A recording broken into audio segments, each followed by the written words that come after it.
BP, sugar, heart అటాక్స్కు కారణం ఏంటి? మనం తీసుకునే ఆహారమా, మన అలవాట్లా? కాదు, ఒత్తిడే అంటున్నారు విశ్లేషకులు. 18 ఏళ్ల నుంచి 45 ఏళ్ల మధ్య వయసులో డిప్రెషన్ విపరీతంగా పెరిగిపోయింది. మనిషి మెంటల్గా బాగాలేకపోవడంతో ఫిజికల్గాను ఖతమవుతున్నాడు. ఇది ఏకంగా దేశాభివృద్ధిపైనే ప్రభావం చూపిస్తోంది.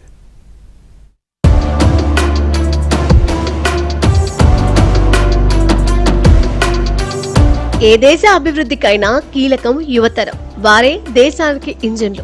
ఒక దేశ ఉత్పాదక శక్తి కూడా యువకులే. అలాంటి యువకులు ఇప్పుడు రకరకాల ఒత్తిడితో చిత్తవుతున్నారు. 18 నుండి 45 ఏళ్ల వారిలో మానసిక, శారీరక ఆరోగ్య సమస్యలు గణనీయంగా పెరిగిపోతున్నట్లు అధ్యయనాల్లో తేలింది.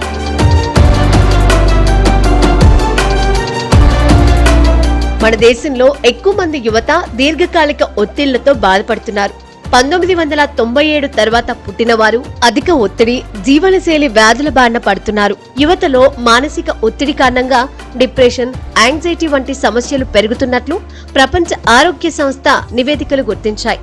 మానసిక ఆరోగ్యం స్థిరంగా లేకపోవడం వల్ల సామాజిక, ఆర్థిక రంగాల్లోనూ నష్టాలు తప్పట్లేదు.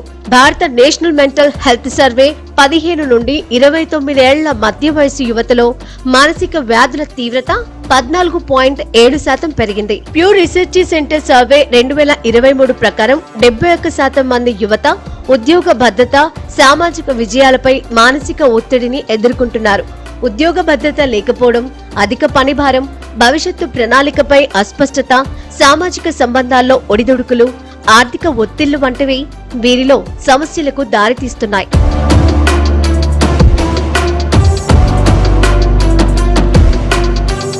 కేంద్ర ఆరోగ్య కుటుంబ సంక్షేమ మంత్రిత్వ శాఖ 2023లో విడుదల చేసిన నేషనల్ హెల్త్ ప్రొఫైల్ నివేదిక ప్రకారం 18 నుండి 45 ఏళ్ల యువతలో అధిక రక్తపోటు, మధుమేహం, హృద్రోగం వంటి జీవనశైలి సంబంధిత వ్యాధులు గత 5 ఏళ్లలో 25.4% పెరిగాయి.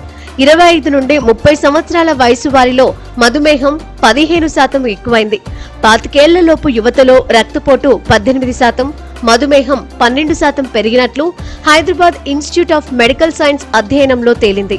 ఇవి శారీరక సామర్థ్యాన్ని తగ్గిస్తూ దీర్ఘకాలిక అనారోగ్య సమస్యలకు దారితీస్తున్నాయి. యువత మానసిక ఆరోగ్యంపై సామాజిక సంబంధాల ప్రభావం కూడా అధికంగానే ఉంటోంది. ముఖ్యంగా ప్రేమ బంధాలు విఫలం కావడం వల్ల ఏర్పడే ఒత్తిడి గణనీయంగా ఉంది. 87% యువత మానసిక ఒత్తిడికి ప్రధాన కారణం ప్రేమలో ఫెయిల్ అవ్వడమే. ప్రేమ బంధంలో బ్రేకప్ల కారణంగా గుండె నొప్పులు, డిప్రెషన్, ఆత్మహత్య ఆలోచనలు పెరిగాయి. ఒత్తిడితో కూడిన జీవనశైలి వ్యాధుల యువజనంలో శారీరక సామర్థ్యాన్ని తగ్గించడం మాత్రమే కాకుండా జీవన నాణ్యతను, సామాజిక భాగస్వామ్యాలను నాశనం చేస్తున్నాయి. యువత పని సామర్థ్యం మందగించడం, విద్యార్థుల విజయ అవకాశాలు, ఉద్యోగ అవకాశాలు తగ్గడం వంటి ప్రతికూల పరిణామాలు చోటు చేసుకుంటున్నాయి. అంటే ముఖ్యంగా 18 ఇయర్స్, 25 ఇయర్స్, 30 ఇయర్స్ ఈ మధ్యలో ఉన్నవాళ్ళు, వీరిలో ఆరోగ్య సమస్యలు చాలా ఎక్కువగా చూస్తున్నాం. అంటే ఇవి బోత్ శారీరక ఆరోగ్య సమస్యలు కానీ మానసిక ఆరోగ్యం. శారీరకంగా వస్తే మునుపటికి బీపీ, షుగర్ ఇవన్నీ కూడా ఏదో మధ్య వయసు వాళ్ళకి ఎక్కువగా వచ్చేటి 40 ఏళ్ళు, 50 ఏళ్ళు. కానీ ఇప్పుడు ఇటీవల 18 ఇయర్స్, 20 ఇయర్స్కి బీపీ అంటే రక్తపోటు, మధుమేహం, షుగరు, అలాగే హార్ట్ అటాక్స్ చాలామంది చూస్తున్నాం. 30 ఏళ్ళకి 25 ఏళ్ళకి హార్ట్ అటాక్ వచ్చి చనిపోతున్నారు చెప్పేసి. ఒకప్పుడు ఇలా ఉండేది కాదు. 60 ఏళ్ళు, 70 ఏళ్ళ వాళ్ళకు హార్ట్ అటాక్స్ వచ్చేది. సరే, కాబట్టి శారీరక అనారోగ్యాలు ఎక్కువ అవుతున్నాయి. రెండోది మానసిక అనారోగ్యాలు కూడా ఎక్కువ అవుతున్నాయి. మానసిక అనారోగ్యం అంటే ఏంటి? యువతలో మునుపటి కంటే యాంగ్జైటీ. ఇంతకుముందు ఏదో మధ్య వయసు వాళ్ళకో పెద్ద వయసు వాళ్ళకో మానసికంగా ఏదో సమస్యలు ఉంటాయి, కుటుంబ సమస్యలు, ఆర్థిక సమస్యలు అనుకునేవాళ్ళు. అలా కాదు, ఇటీవల యువతలో కూడా మానసిక సమస్యలు ఎక్కువై. ఉదాహరణకు వాళ్ళలో యాంగ్జైటీ, డిప్రెషను, నిద్ర పట్టకపోవడము, టెన్షను, అలాగే ఆత్మహత్య భావాలు, ఆత్మహత్యలు చేసుకోవడం మనం ఎక్కువగా చూస్తున్నాం. ఆత్మహత్యలే కాకుండా విపరీతమైన కోపము, ఎదుటివారిని అటాక్ చేయడము, వాళ్ళని చంపడము, ఈ ప్రేమలు విగులగాడము, అంతేకాకుండా ఆల్కహాల్, డ్రగ్స్ కూడా అలవాటు పడ్డాం. మానసిక ఒత్తిడి ఎక్కువైతే డాక్టర్ను సంప్రదించాల్సి ఉంది.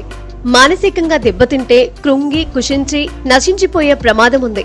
మానసిక ఒత్తిడితోనే లక్షల మంది ఆత్మహత్యలు చేసుకుంటున్నారని WHO నివేదిక సైతం తెలిపింది.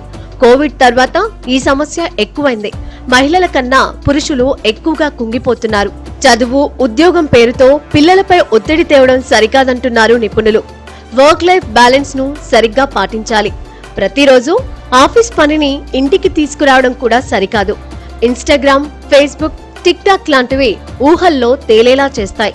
అదే పనిగా చాటింగ్స్ చేస్తే హత్యయ్యే ప్రమాదం ఉంది. డిజిటల్ ఎడిక్షన్ వల్ల నిద్రలేమి, ఏకాగ్రతలేమి, ఒంటరితనం లాంటి సమస్యలు వచ్చే ప్రమాదం ఉంది. రాత్రి పడుకోబోయే ముందు మొబైల్, ల్యాప్టాప్లను బెడ్రూమ్ అవతల ఉంచడమే సరైనది. ఒకప్పుడు ప్రేమ అంటే ఏదో ఉండేది, బాగా మెచ్యూర్ అయిన తర్వాత ప్రేమించడం, పెళ్లి చేసుకోవడం అది. కానీ ఇటీవల మనం చూసినట్టే ఇంటర్మీడియట్లో, డిగ్రీలోనే ప్రేమ వ్యవహారాలు మొదలవుతున్నాయి. అవి కూడా నిలకడగా ఉంటాయంటే లేదు.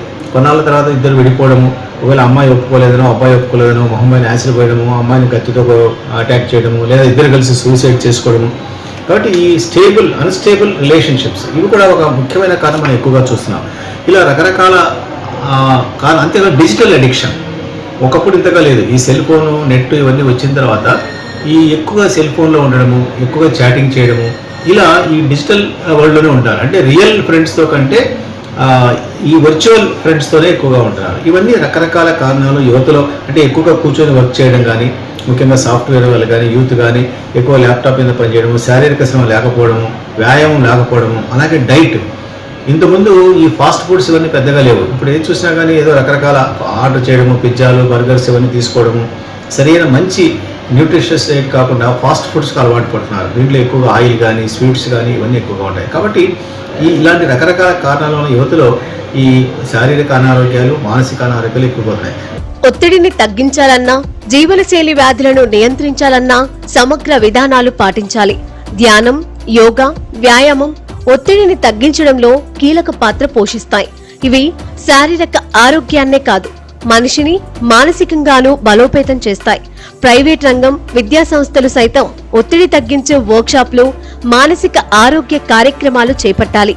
యువత తేలికగా ఒత్తిడి బారిన పడకుండా సమస్యల్ని సానుకూలంగా ఎదుర్కొనేలా శిక్షణ ఇవ్వడం ముఖ్యం. మానసిక, శారీరక ఆరోగ్య సమస్యలు దేశ పురోగతికి ప్రధాన అడ్డంకిగా మారే ప్రమాదం ఉంది. ప్రభుత్వం, ఆరోగ్య సంస్థలు, విద్యారంగం, ప్రైవేట్ పరిశ్రమలు కలిసి సమగ్ర విధానాలు అమలు చేయకపోతే యువత ఒత్తిడిలో చిక్కి బాధ్యతలను సక్రమంగా నిర్వహించలేని దుస్థితి. కార్పొరేట్ రంగంలో యువతకు ఆరోగ్య పరిరక్షణ పద్ధతులు, వర్క్ లైఫ్ బ్యాలెన్స్ల సూత్రాలను నేర్పించాలి. సమయపాలన పాటించడం, ఆరోగ్యకర ఆహారం తీసుకోవడం, సామాజిక సంబంధాలను మెరుగుపరుచుకోవడం తదితరాలను ప్రోత్సహించడం ద్వారా యువతను సరైన దారిలో నడిపించాలి.